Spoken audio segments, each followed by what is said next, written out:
Guys, this is getting out of hand.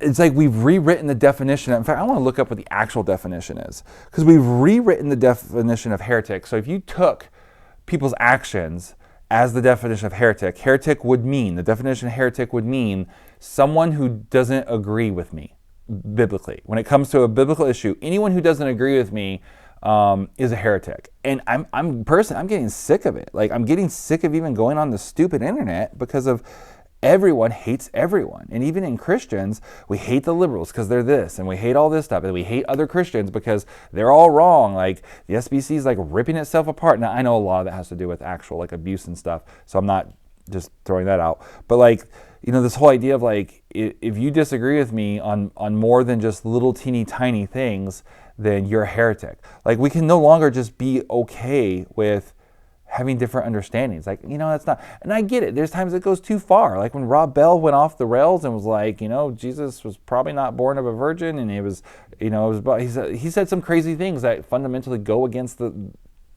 I understand at that point, yes, you can become a heretic. I know that there are times, but not every single person, is a heretic. So let's look it up. Definition of heretic. All right, dictionary. What dictionary? Definitions from Oxford Languages. I don't know if that means it's the Oxford Dictionary, I'm assuming. A person believing in or practicing religious heresy. A person holding an opinion at odds with what is generally accepted. Okay, but here's the thing, right? Generally accepted, like, there is a broad set of like, hey, as long as you stay within these bounds, we've got like the Geneva Convention. No, not the Geneva Convention. That's a war thing.